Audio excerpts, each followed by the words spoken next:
మన జీవితం ఎలా ఉంది? ఇర్మియా గ్రంథంలో కూడా ఇర్మియా ప్రవక్త ద్వారా అంటాడు, మార్గములలో నిలిచి చూడుడి, మేలైన మార్గం ఏదో అడిగి తెలుసుకొనుడి అంటాడు. అంటే నువ్వు వెళ్ళుచున్నటువంటి మార్గంలో ఒకసారి ఆగి చూడాలని. ఏంటి, నేను ఎటు వెళ్తున్నాను? నేను ఏ మార్గంలో వెళ్తున్నాను? నేను వెళ్తున్నటువంటి మార్గం సరైనదేనా? దీని అంతము సరైనదేనా అని ఒకసారి ఆలోచించాలంట. ఆలోచించే శక్తి ఇక్కడున్న వాళ్ళందరికీ ఉంటుంది, ప్రతి మానవునికి ఉంటుందండి. కానీ కొంతమంది ఆలోచన లేకుండా మనం అంటాం చూడు, గుడ్డెద్దు సేలో పడినట్టు, ఒక సామెత చెప్తాం, గుడ్డెద్ది సేలో పడినట్టు వెళ్ళిపోతూ ఉంటాం. ఏమీ ఆలోచించం, ఎటు పడితే అటు వెళ్ళిపోతుంటాం, ఎటు పడితే అటు వెళ్ళిపోతూ ఉంటాం. ఆలోచన లేకపోతే ఇశ్రాయేలీయులు 40 సంవత్సరాలు అరణ్యంలో తిరిగినట్టు తిరగాల్సి వస్తుంది. ఇశ్రాయేలీయులు అరణ్యంలో 40 సంవత్సరాలు తిరిగారండి. అక్కడక్కడే కనానుకు రాలేకపోయారు. ఐగుప్తు నుంచి కనానుకు రానికి 40 సంవత్సరాలు పట్టింది. కారణం వాళ్ళకు దేవునికి లోబడలేదు, దేవుని ఆలోచన చొప్పున నడవలేదు. ఎవరైతే దేవుని ఆలోచన చొప్పున నడుస్తారో, వాళ్ళ ప్రవర్తనను ప్రతిరోజు పరీక్షించుకుంటారో, ఎవరైతే ప్రతిరోజు ఆలోచిస్తారో, ప్రతిరోజు దేవుని సన్నిధిలో ఎవరైతే కనిపెడతారో, ఎవరైతే దేవుని సన్నిధిలో విచారణ చేస్తారో, వాళ్ళ జీవితాలు ఆశీర్వాదకరంగా ఉంటాయండి.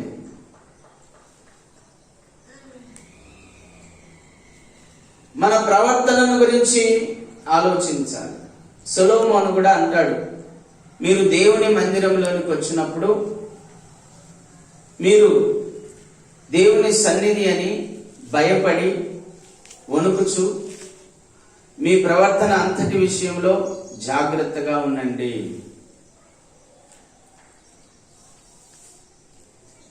దేవుని సన్నిధిలో మన ప్రవర్తనల గురించి మనం ఆలోచించాల్సినటువంటి అవసరం ఉందండి. మనం ఎటువంటి జీవితాన్ని కలిగి ఉన్నాం, ఎటువంటి మాటలు మాట్లాడుతూ ఉన్నాం, ఎటువంటి దృశ్యాలు చూస్తూ ఉన్నాం. అమ్మా బాగా విన్నాను, ఎటువంటి దృశ్యాలు చూస్తూ ఉన్నాం, ఎటువంటి మాటలు వింటూ ఉన్నాం, ఎటువంటి నడత నడుస్తూ ఉన్నాం, పొరుగు వారితో నీ సంభాషణ ఏంటి, నీ అన్నతో, నీ అక్కతో, నీ చెల్లితో, నీ తల్లిదండ్రులతో నీ మాట ఏంటి, నీ మాట ఎలాగుంది, నీ ప్రవర్తన ఎలాగుంది, నీ నడత ఎలాగుంది, సున్నితంగా ఉందా, కఠినంగా ఉందా, సభ్యకరంగా ఉందా, అసభ్యకరంగా ఉందా, మంచితనంగా ఉన్నావా, చెడుతనంగా ఉన్నావా, ఇతరులను బాధించేదానిగా ఉన్నావా, ఇతరులను సంతోషపెట్టేవారిగా నువ్వు ఉన్నావా? నువ్వు ఎలా ఉన్నావు? దేవుణ్ణి సంతోషపెట్టేవానిగా, దేవుణ్ణి సంతోషపెట్టేదానిగా ఉన్నావా? నీ కుటుంబాన్ని నువ్వు సంతోషపెట్టేవానిగా ఉన్నావా? నీ భార్యను, నీ పిల్లలను నువ్వు సంతోషపెట్టేవానిగా ఉన్నావా? నీ అన్నదమ్ములను, నీ అక్క చెల్లెలను మీరు సంతోషపెట్టేవారిగా ఉన్నారా? వాళ్ళను దుఃఖపరిచేవారిగా ఉన్నారా? వాళ్ళ మీద అసూయలతో, ద్వేషములతో నిండి ఉన్నారా? ఈరోజు మనం చాలా ఆలోచించాల్సినటువంటి అవసరం ఉంది. కొంతమంది సొంత ఇంటి వారి మీదనే అసూయపడుతూ ఉంటారు, సొంత అక్క మీద అసూయపడతారు, సొంత చెల్లి మీద అసూయపడతారు, సొంత అన్న మీద అసూయపడతారు, సొంత తమ్ముని మీద అసూయపడుతూ ఉంటారు చాలా మంది. ఈరోజు సినిమాలు, సీరియల్ చూసి వాళ్ళ మీద కుట్రలు పన్నడం కూడా నేర్చుకుంటూ ఉన్నారు. ఆస్తుల కోసం అన్నాని చూడకున్నారు, తమ్ముడని చూడకున్నారు, చెల్లి అని చూడకున్నారు, అక్క అని చూడకున్నారు, తల్లిదండ్రులని కూడా చూడకుండా నిష్కారణంగా చంపేస్తూ ఉన్నారు. మన ప్రవర్తన ఎలా ఉంది? మానవుని యొక్క జీవితం ఎలా ఉంది? మన జీవితం ఎలా ఉంది? మనం ఎలా నడుచుకుంటున్నాం? ఎవరి పట్ల ఏ విధంగా మనం నడుచుకుంటున్నాం? మన జీవితం మోసపూరితంగా ఉందా? మన జీవితం సత్యవంతంగా ఉందా? మన జీవితం మరి నిజమైన జీవితంగా ఉందా, లేదా వేషధారణ జీవితంగా ఉందా? మన ప్రవర్తనను మనము ఆలోచించాల్సినటువంటి అవసరం ఉంది. నీ ప్రవర్తన ఎలా ఉంది? ఒకసారి ఆగి ఆలోచించు. ప్రభు సన్నిధిలో కూర్చొని ధ్యానించు. ప్రభు సన్నిధిలో కూర్చొని ప్రార్థించు. నిశ్చయంగా నువ్వు ఏ స్థితిలో ఉన్నావో, నువ్వు ఏ పాపంలో ఉన్నావో, ఏ నడతలో ఉన్నావో, ఏ పరిస్థితిలో ఉన్నావో ప్రభు నీకు చూపిస్తాడు. హల్లెలూయా. యోహాను సువార్త 15వ అధ్యాయం 8వ వచనంలో రాయబడిందండి, పరిశుద్ధాత్ముడు మీ పాపములను మీకు ఒప్పింపజేస్తాడు. ఎప్పుడు ఆయన సన్నిధిలో కూర్చున్నప్పుడు, మనకు ఆయన సన్నిధిలో కూర్చున్నప్పుడు ముందు మనకు కనిపించేది ఏంటంటే మన తప్పులే మనకు కనిపిస్తాయి. ఇదిగో పలానా విషయంలో నువ్వు తప్పు చేసావు, పలానా విషయంలో నువ్వు తప్పు చేసావు, పలానా మాట నువ్వు మాట్లాడకూడదు, నువ్వు పలానా మాట మాట్లాడావు, పలానా విషయంలో ఈ విధంగా చూసావు, నువ్వు ఈ విధంగా చూడకూడదు అని పరిశుద్ధాత్మ దేవుడు అన్ని కూడా మనకు చెప్తూ ఉంటాడండి. దాన్ని మనం మనస్సాక్షి అంటాం. ఈ మనస్సాక్షి ఎవరికి ఉంటుందంటే దైవాత్మ ఉన్న వాళ్ళకు మాత్రమే ఉంటుంది. హల్లెలూయా. ఈ మనస్సాక్షి మనలో పనిచేస్తూ ఉంటుందండి. ఈ మనస్సాక్షి ఉన్న వాళ్ళ యొక్క ప్రవర్తన ఎలా ఉంటుందంటే చక్కగా ఉంటుంది, చక్కని నడత ఉంటుంది. వాళ్ళకు మనస్సాక్షి ప్రకారం నడవాలి, ఆత్మసాక్షి ప్రకారం నడవాలి, ఆత్మ ప్రేరేపణ చొప్పున నడవాలి. యోహాను సువార్త 8వ అధ్యాయం 14వ వచనంలో ఏం రాయబడిందంటే, ఎందరైతే, చదువుతారా ఒకసారి, ఎందరైతే దేవుని ఆత్మ చేత నడిపించబడతారో వారు దేవుని కుమారులనబడుదురు. హల్లెలూయా. ఎందరైతే దేవుని ఆత్మ చేత నడిపించబడతారో అంటే దేవుని ఆత్మ మనకి ఏమిస్తుంది? ఆలోచన ఇస్తుంది. యెషయా గ్రంథం 9:6లో రాయబడింది, ఆయన ఆలోచనకర్త అని రాయబడింది. ఎవరండి దేవుడు? ఆలోచనకర్త, ఆలోచింపజేసే దేవుడు, ఆలోచన ఇచ్చే దేవుడు, మనను నడిపించే దేవుడు అండి, మనకు తోడుగా ఉండే దేవుడు. అందుకే మీ ప్రవర్తన విషయంలో మీరు ఒకసారి ఆలోచించండి. ఎలా కూర్చుంటున్నాం, ఎలా వింటున్నాం, ఎలా నడుస్తున్నాం, పక్కన వాళ్ళను ఎలా చూస్తున్నాం? చిన్న చూపు చూస్తున్నామా? వాళ్ళను హెచ్చైన వారిగా చూస్తున్నామా? భౌతికంగా చూస్తున్నామా? ఆత్మీయంగా చూస్తున్నామా?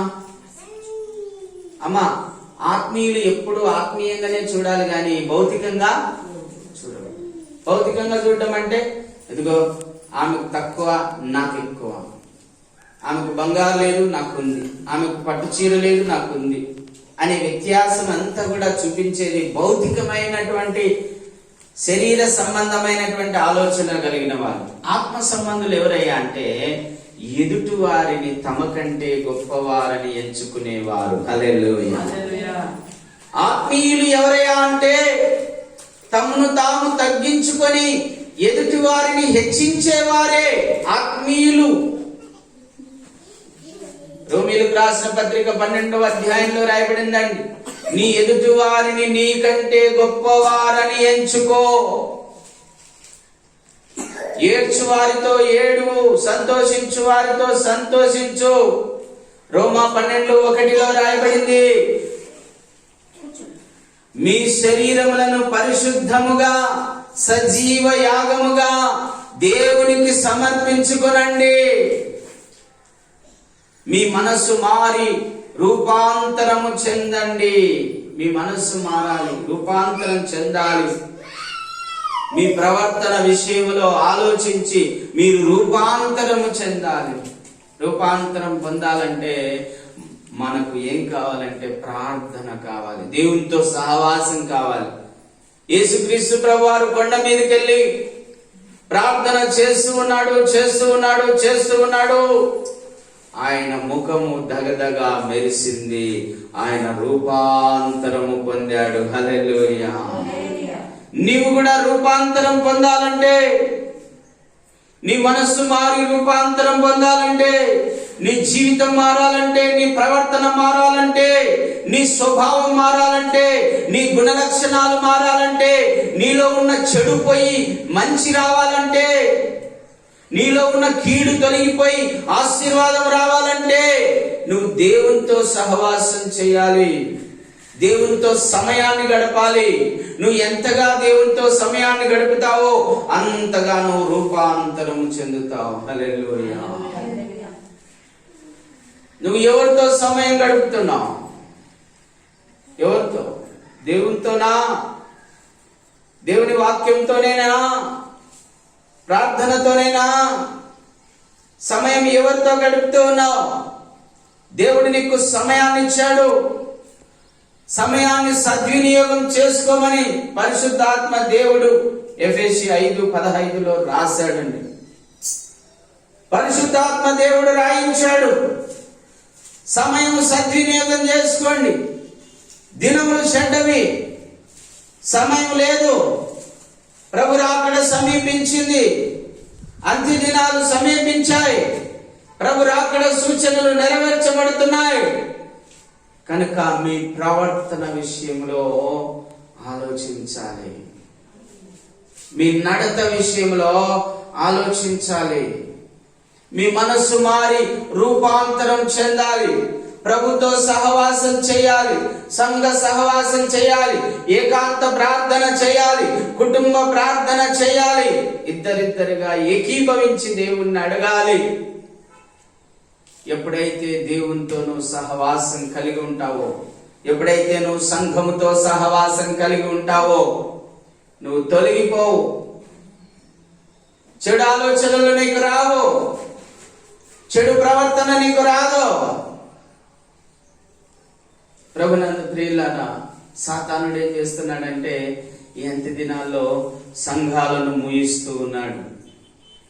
ఎందుకు సంఘాలు మూస్తే సంఘములో ఉన్న గొర్రెలు చెదిరిపోతాయి. సంఘాలు మూస్తే సంఘములో ఉన్న గొర్రెలు దారి తప్పిపోతాయి. సాతానుకు అదే ఇష్టం. ఈరోజు గత సంవత్సరం లాక్డౌన్ వలన, ఈ సంవత్సరం లాక్డౌన్ వలన అనేక మంది చల్లారిపోయారు. వాళ్ళ ఆత్మీయ జీవితం చల్లారిపోయింది. మండుచున్న వాళ్ళు కూడా చల్లారిపోయారు.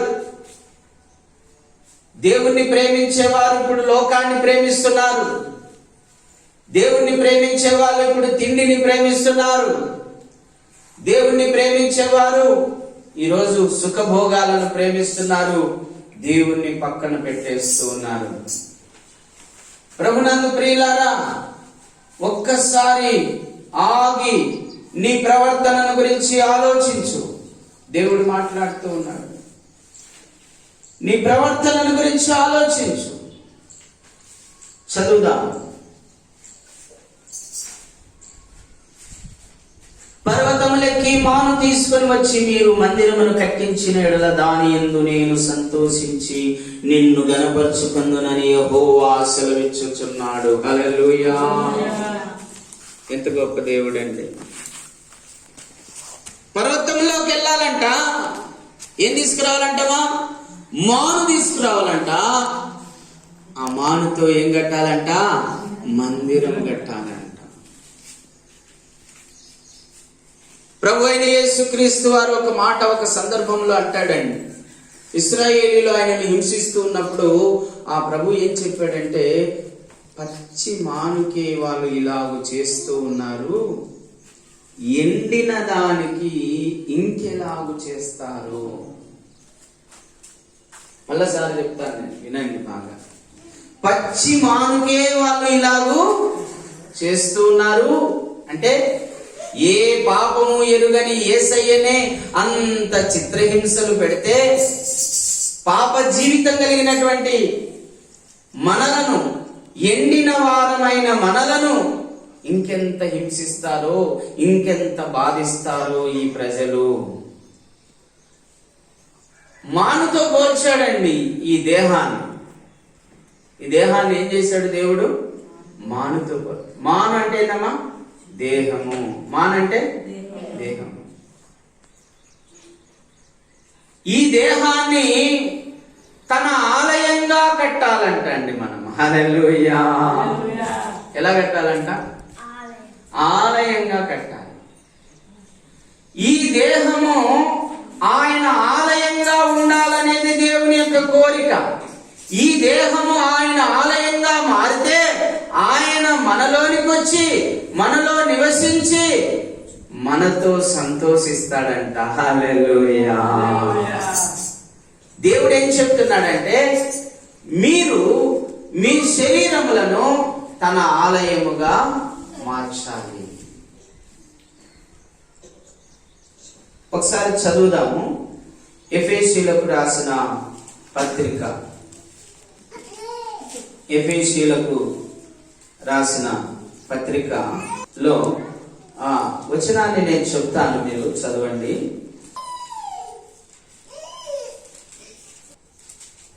రాసిన పత్రిక 2వ అధ్యాయము 18వ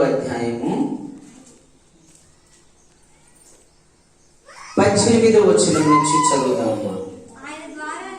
ఆయన ద్వారానే మనము ఉభయులము ఒక్క ఆత్మయందు తండ్రి సన్నిధికి చేరగలిగి ఉన్నాము. కాబట్టి మీరిక మీదట పరజనులను పరదేశులనైండక పరిశుద్ధులతో ఏక పట్టణస్థులను దేవుని ఇంటి వారునైనారు. క్రీస్తు యేసే ముఖ్యమైన మూలరాయి ఉండగా అపోస్తలులను ప్రవక్తలను వేసిన పునాది మీద మీరు కట్టబడి ఉన్నారు. ప్రతి కట్టడమును ఆయనలో చక్కగా అమర్చబడి ప్రభునందు పరిశుద్ధమైన దేవాలయం అగుటకు వృద్ధి పొందుచున్నది. ఆయనలో మీరు కూడా ఆత్మమూలముగా దేవునికి నివాస స్థలమై ఉన్నారని ఉండుటకు కట్టబడుచున్నారు. హల్లెలూయా. దేవుని నివాస స్థలం అగుటకు, చెప్పండి అందరూ, దేవుని నివాస స్థలం అగుటకు. మళ్ళీ ఒకసారి చెప్తాం, దేవుని ఆలయం అగుటకు మనము కట్టబడుచున్నాం. హల్లెలూయా. ఆత్మ మూలకంగా కట్టబడుచున్నాము, వాక్య మూలకంగా కట్టబడుచున్నాము. వాక్యము ఆత్మ రెండు ఒకటేనండి. ఎఫెసీ పత్రికలో 6వ అధ్యాయంలో చెప్తాడు, పరిశుద్ధాత్మ దేవుడు పౌలు ద్వారా రాయించాడు. ఏంటంటే, దేవుని ఆత్మ ఖడ్గము అని రాయబడింది. దేవుని వాక్యం అనే ఆత్మ ఖడ్గము అని రాయబడింది. అంటే వాక్యము ఆత్మ రెండు ఒకటే. ఆత్మలో నుంచి వచ్చింది వాక్కు, వాక్యే ఆత్మ, వాక్యే శబ్దము, శబ్దం అనగా ఆత్మ, ఆత్మ అనగా దేవుడు. దేవునిలోంచి వచ్చిన వాక్యమే వాక్కు, ఆ వాక్యే వాక్యముగా మారింది. దేవునిలోంచి వచ్చిన వాక్కు వాక్యముగా మారింది. ఆ వాక్యమే మనం ఇప్పుడు చదువుతూ ఉన్నాం. ఈ వాక్య మూలకంగా, దేవుని ఆత్మ మూలకంగా మనము దేవుని మందిరముగా కట్టబడుచున్నాము. హల్లెలూయా. దేవుని ఆలయముగా కట్టబడుచున్నాము. హల్లెలూయా. దేవుని నివాస స్థలముగా కట్టబడుచున్నాము. ఇప్పుడు చెప్పండి, యేసయ్య ఎక్కడుంటాడు? మనలో. అందుకే సిలువల వైపు చూసి మొక్కడం గాని, ఆలయాల వైపు చూసి మొక్కడం గాని, క్యాండిల్స్ వెలిగించడం గాని, దీపారాధన ధూపారాధన చేయడం గాని క్రైస్తవులకు తగదు. అవన్నీ పాత నిబంధన ఆచారాలు. పాతను తీసుకొచ్చి కొత్త దాంట్లో కలపనే కలప. పాత ద్రాక్షారసం కొత్త తిత్తుల్లో పోయరాదు. కొత్త ద్రాక్షారసం కొత్త తిత్తుల్లోనే పోయాలి. కాబట్టి దేవుడు మనతో మాట్లాడుతున్నటువంటి మాట ఏంటంటే, మాను తీసుకొని వచ్చి నాకు ఆలయమును కట్టండి. ఈ శరీరం అనే మానును తన ఆలయంగా మీరు మార్చాలటండి. ఆలయంగా మార్చాలంటే ప్రకటన గ్రంథము 2వ అధ్యాయము 20వ వచనంలో ప్రభు అంటాడు, ఇదిగో నేను తలుపు వద్ద తట్టుచూ ఉన్నాను. ఎవడైనను తలుపు తీసిన ఎడల, 3వ అధ్యాయం 20వ వచనం, ఎవడైనను తలుపు తీసిన ఎడల వానిలోనికి ప్రవేశించి నేను వానితో కలిసి భోజనం చేస్తాను. అక్కడ సంతోషిస్తాను అంటున్నాడు, ఇక్కడ భోజనం చేస్తే ఎంత సంతృప్తిగా ఉంటది. అవునమ్మా? ఆకలి ఉంటే ఎంత బాధ ఉంటది. భోజనం చేస్తే ఎంత సంతృప్తిగా ఉంటది. అంటే ఎప్పుడైతే నీవు దేవునికి ఆలయంగా మారుతావో, ఎప్పుడైతే దేవునికి నువ్వు నివాస స్థలంగా మారుతావో, నీలో సంతోషము, నీలో సంతృప్తి కలుగుతుంది. అంతవరకు కలగనే కలగదు. హల్లెలూయా. నేను క్రైస్తవుని అని చెప్పుకోవచ్చు, కానీ ప్రయోజనం లేదు. నువ్వు ఎప్పుడైతే ఆయన ఆత్మకు నివాస స్థలముగా, ఆయన ఆత్మకు ఆలయంగా ఎప్పుడైతే ఉంటావో, నీ శరీరమును ఆయనకు సజీవ యాగముగా ఎప్పుడైతే నువ్వు సమర్పించుకుంటావో, అప్పుడే నీవు ఆయనకు ఆలయంగా ఉంటావు. ఆయన నీలో నివసిస్తాడు, నీతో ఉంటాడు. మత్తయి సువార్త 28:20 వచనం ప్రకారం సదాకాలము నీతో కూడా ఉంటాడు. హల్లెలూయా. సదాకాలం నీతో కూడా ఉండడానికి ఇష్టపడుతున్నాడు. పౌలు కూడా అదే అంటాడు. చదవండి ఒకసారి.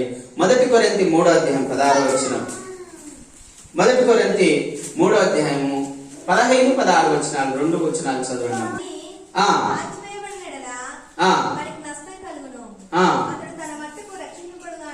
తన మట్టుకు రక్షించబడును గాని రక్షించబడును. మీరు దేవుని ఆలయమై ఉన్నారనియు, దేవుని ఆత్మ మీలో నివసించుచున్నాడనియు మీరు ఎరుగరా? ఎవడైనను దేవుని ఆలయమును పాడు చేసిన ఎడల దేవుడు వానిని పాడు చేయును. హల్లెలూయా. ఇంకా కింది వచ్చిన కూడా చదవండి. దేవుని ఆలయము పరిశుద్ధమైనది, మీరు ఆ ఆలయమై ఉన్నారు. హల్లెలూయా. అంటే ఈ శరీరాన్ని అపవిత్రతతో గాని, ఈ శరీరాన్ని పాపముతో గాని, ఈ శరీరమును పాపముతో అపవిత్రపరచకూడదు. దీన్ని పరిశుద్ధంగా ఉంచాలి, పరిశుద్ధంగా దేవునికి అప్పగించాలి. ఎప్పుడైతే మీరు మీ దేహాలను పరిశుద్ధంగా దేవునికి అప్పగిస్తారో అప్పుడు దేవుని ఆలయముగా మీరుంటారు. హల్లెలూయా. ఎప్పుడైతే మీరు దేవుని ఆలయంగా ఉంటారో మీలో సంతృప్తి ఉంటుంది, మీలో సంతోషం ఉంటుంది, మీలో సమాధానం ఉంటుంది, మీలో నెమ్మది ఉంటుంది. అందుకే ప్రభు చాలా స్పష్టంగా చెప్తూ ఉన్నాడు, మీరు దేవుని ఆలయముగా ఉండాలి. ఈ మానును దేవుని ఆలయంగా మీరు మార్చాలి. ఈ మానును, దేహం అనే మానును దేవుని ఆలయంగా మార్చాలి. అందుకు మీరు ఆయనకు మీ హృదయములో చోటు ఇవ్వాలి. హల్లెలూయా. ఒకసారి ప్రకటన గ్రంథం 3:20 కూడా చదవండి. ప్రకటన గ్రంథం 3:20 కూడా చదువుదాం. ఇదిగో నేను తలుపు యొద్ద నిలుచుండి తట్టుచున్నాను. ఎవడైనను నా స్వరం విని తలుపు తీసిన ఎడల నేను అతని యొద్దకు వచ్చి అతనితో నేనును నాతో కూడా అతనును భోజనము చేయుదుము. చదువు. నేను జయించి నా తండ్రితో కూడా ఆయన సింహాసనమునందు కూర్చుని ఉన్న ప్రకారము జయించిన వారిని నాతో కూడా నా సింహాసనమునందు కూర్చుండనిచ్చేదను. హల్లెలూయా. ప్రభు నీ హృదయం దగ్గరికి వస్తున్నాడు. నీ హృదయం అనే తలుపు తట్టుచూ ఉన్నాడు. నాయనా నీ హృదయంలోకి వస్తాను, తలుపు తీనైనా అంటే మనం అంటాం, లేదు యేసయ్య నువ్వు సిలువలో ఉండు, లేకపోతే నువ్వు ఆ చర్చిలో ఉండు అంటున్నాం మనం, లేదా బూట్లో ఉండు, లేదా బైబిల్లో ఉండు అంటున్నాం మనం. ప్రభు ఏమంటున్నాడు? నాయన నీ హృదయము నాకివ్వు, నా కుమారుడా నీ హృదయం నాకిమ్ము అని సామెతల గ్రంథంలో రాయబడిందండి. నా కుమారుడా నీ హృదయం నాకిమ్ము అంటున్నాడు. నీ హృదయం తెరవమంటున్నాడు. తెరిస్తే నేను వచ్చి నీలో నివసిస్తానంటున్నాడు. నీతో కలిసి భోజనం చేస్తానంటున్నాడు. నీ యందు నేనుంటాను, నా యందు నువ్వు ఉంటావు అంటున్నాడు అండి. అంటే మనల్ని కూడా దైవములుగా మారుస్తూ ఉన్నాడు. హల్లెలూయా. అంతేకాదండి, నేను జయించి ఉన్నాను గనక వినాలమ్మ తల్లి, పిల్లలను పక్కన పెట్టి దేవుని వాక్యాన్ని ప్రేమించు, దేవుని వాక్యం వినాలి. ప్రభునందు ప్రియులారా, నేను జయించి ఉన్నాను గనక ప్రభు ఏం చేశాడమ్మా? జయించాడు. ఏమేం జయించాడు? పరిశుద్ధునిగా పుట్టాడు, పరిశుద్ధునిగా జీవించి పాపాన్ని జయించాడు. పాపాన్ని జయించాడు. రెండవది లోకాన్ని జయించాడు. మూడవది మరణాన్ని జయించాడు. నాలుగవది సమాధిని జయించి పరలోకానికి ఎక్కి వెళ్ళాడు. హల్లెలూయా. జయశీలుడైన యేసయ్యను నీ హృదయంలోకి చేర్చుకుంటే నువ్వు కూడా జయిస్తావు. అందరూ అనుకుంటారు మనం మానవులు కదండి, మనమేడ అంత పవిత్రంగా ఉండగలుగుతాం, మనమేడ అంత కరెక్ట్ గా ఉండగలుగుతాం అని మనం అనుకుంటాం. అందుకే ఏం చేశాడు యేసయ్య? తన శరీరాన్ని నలగొట్టి ఆ శరీరాన్ని మనకిచ్చాడు. ఆయన రక్తాన్ని కార్చి ఆ రక్తాన్ని మనకిచ్చాడు. ఆయన ఆత్మను అర్పించి ఆ ఆత్మను మనకిచ్చాడు. ఆయన మహిమను కోల్పోయి ఆయన మహిమను కూడా మనకిచ్చి ఇప్పుడు మనలో నివాసం ఉండి ఆయన జయించిన లాగున మనం కూడా జయించాలని, మనం కూడా జయించి ఆయన ఉండే పరలోకంలో మనం కూడా ఉండాలని ప్రభువు నిశ్చయించి ఉన్నాడు. హల్లెలూయా. ఇదే దైవ మర్మము.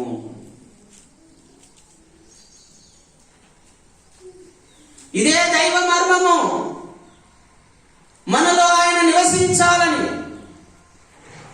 మనం ఆయనకు ఆలయంగా ఉండాలని, మనం ఆయనకు మందిరముగా కట్టబడాలని, మనం పరిశుద్ధంగా కట్టబడాలని, మనం ఈ లోకాన్ని జయించాలని, మనం మరణాన్ని జయించాలని, ఆ పాతాళాన్ని జయించాలని, ఈ లోకాన్ని జయించాలని, ఈ లోక పాపమును జయించాలని, పరలోకం చేరాలని ఆయన సర్వస్వాన్ని ప్రభు మనకిచ్చి ఉన్నాడు. హల్లెలూయా. యేసయ్య నామమునకే మహిమ కలుగును గాక. ఆమేన్. చూడండి, నేను చదువుతూ ఉన్నాను హగ్గై గ్రంథము 1వ అధ్యాయము 9వ వచనం. విస్తారంగా మీరు కావాలని మీరు ఎదురు చూచితిరి గాని కొంచెమే పండెను. మీరు దానిని ఇంటికి తేగా నేను దానిని చెదరగొట్టితిని.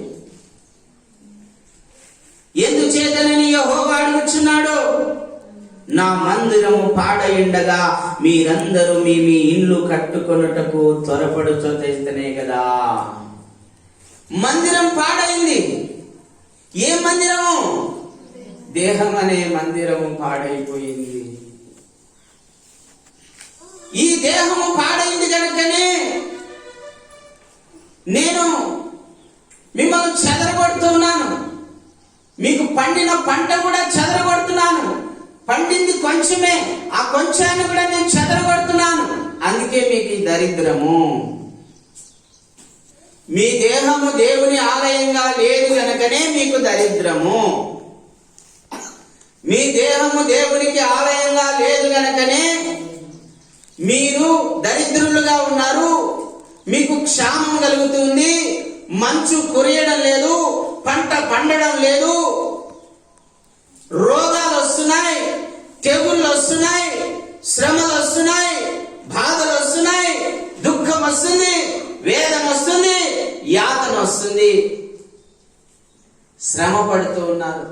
కారణం మీ దేహము చెడిపోయింది, మీ దేహము పాడైంది. మీ దేహాన్ని పవిత్రంగా ఉంచుకోవడం లేదు మీరు. మీ దేహమే నాకు ఆలయము, మీ దేహము నాకు ఆలయముగా ఉండాలి. మీ దేహము పాడైపోయింది కనుకనే మీరు దరిద్రంలో ఉన్నారు. మీ దేహము పాడైపోయింది కనుకనే మీరు రోగంలో ఉన్నారు. మీ దేహము పాడైపోయింది కనుకనే మీరు భయంకరమైన బాధల్లో, దుఃఖములో, వేదనలో, యాతనలో ఉన్నారు. మీకు సమాధాన స్థితి లేదు, మీకు నెమ్మది లేదు, మీకు సంతోషం లేదు, మీకు సంతృప్తి లేదు. తింటున్నారు గాని తృప్తి లేదు, కట్టుకుంటున్నారు గాని తృప్తి లేదు, జీవిస్తున్నారు గాని తృప్తి లేదు. అందుకే దేవుడు ఈ ఉదయకాల సమయంలో మాట్లాడుతున్నాడు. నీ దేహం అనే దేవాలయమును పాడు చేయొద్దు, దాన్ని అపవిత్రపరచొద్దు, దాన్ని మరి నీచమైన వాటికి వాడొద్దు. నీ దేహమే దేవుని ఆలయం కనుక దాన్ని పవిత్రంగా ఉంచుకో అని దేవుడు మాట్లాడుతూ ఉన్నాడండి. హల్లెలూయా. యేసయ్య నామమునకే మహిమ కలుగును గాక. పేతురు రాసిన మొదటి పత్రిక 1వ అధ్యాయం 14వ వచనంలో మనం చూస్తున్నాం. నేను పరిశుద్ధుడనైనాను గనక మీరును పరిశుద్ధులై ఉండండి. మీ దేహమును పరిశుద్ధపరచుకొనండి. మీ దేహమును నా ఆలయంగా ఉంచండి, ఆలయంగా ఉంచండి.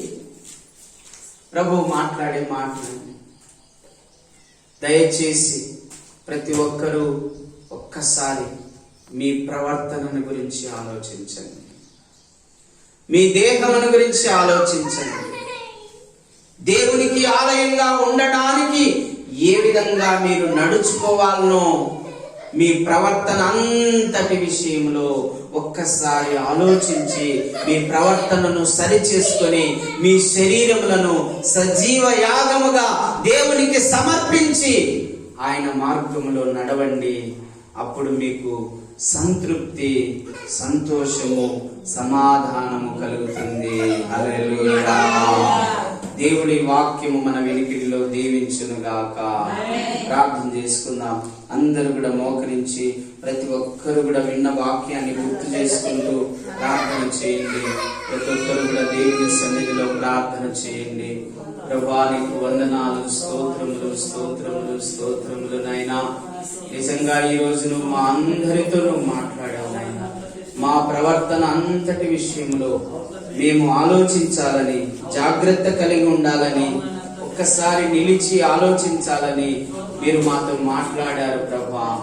అవునైనా మాను అనగా దేహమని, ఈ దేహము ద్వారా ఆలయాన్ని కట్టాలని, అది దేవుని ఆత్మకు నిలయంగా ఉండాలని, దేవుని ఆత్మకు నివాస స్థలంగా ఉండాలని, ఆ ఆలయము పరిశుద్ధంగా ఉండాలని, ఆ ఆలయాన్ని ఎవరు పాడు చేయకూడదని మీరు మాట్లాడారు ప్రభా.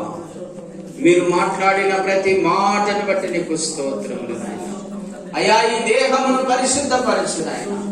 ఈ దేహమును సజీవ యాగముగా, పరిశుద్ధముగా నీకు అప్పగించడానికి మాకు మనస్సు దయచేయనైనా. ఇదిగో ఇప్పుడే ఈ సమయంలోనే నీ హస్తాలకు అప్పగించుకొనుచున్నాము నాయనా. అయ్యా, మమ్మను నీ నివాస స్థలముగా చేసుకుని, మమ్మను నీ ఆలయంగా మార్చుకున్నాయి. అయ్యా, క్షామము నుండి మమ్మల్ని విడిపించున్నాయన, రోగము నుండి మమ్మల్ని విడిపించున్నాయన, తెగులు నుండి విడిపించున్నాయన, దరిద్రము నుండి మమ్మల్ని విడిపించున్నాయన. అయ్యా, మమ్మల్ని ఆరోగ్యవంతులుగా చేయనాయన. ఈ దేహమును ఆలయంగా మార్చునాయన.